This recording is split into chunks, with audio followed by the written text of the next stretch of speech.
found a priest's diary from 1910. The contents of it haunt me to this day. I've been working for the cleaning company for a couple of years now, and you see some weird stuff, but nothing compares to what happened at the old Fisher house. The memory of that day still crawls under my skin, and sometimes I wonder if I'll ever shake the feeling that someone is watching me. Something dark. It started like any other job. Mrs. Fisher had passed away a few weeks ago, and her family wanted the place cleaned up so they could sell it. The house was big, a dusty old thing in the middle of nowhere, surrounded by thick woods that seemed to swallow up the sunlight. It was one of those places that immediately felt wrong the moment you stepped inside.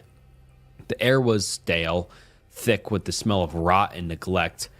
Every step I took on the creaky wooden floors echoed through the empty rooms, the only other sound being the wind outside rattling the broken windows.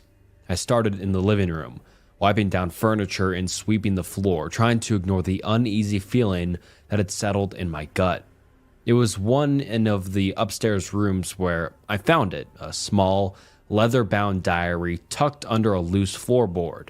The diary looked ancient, the pages yellowed and brittle, the leather cracked from age. At first, I didn't think much of it. Maybe it was just some old family keepsake. But when I opened it, something changed in the air around me. The first page was written in shaky, old-fashioned handwriting, dated July 12, 1910. It was signed by a priest named Father Augustine. His words were strange, like he was documenting something terrible that had happened. In nome Patris et Filii et Spiritus Sancti. I write this to recount the horrors that befell the village of St. Cuthbert, for my soul will never rest until the truth is known. I kept reading, feeling a shiver crawl up my spine. It began with the children. Their laughter twisted into screams, and their eyes turned black as night. One by one they fell to the curse, speaking in tongues, writhing like serpents upon the ground. At first we thought it was a sickness, but it was not of this world. It was the work of the devil himself. The room suddenly felt colder, and I glanced over my shoulder, half expecting to see someone standing behind me, but the house was empty. I was alone. I swallowed the lump in my throat and forced myself to keep reading.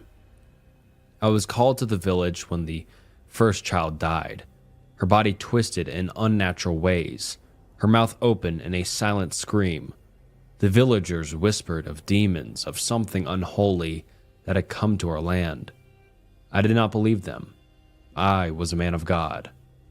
I was a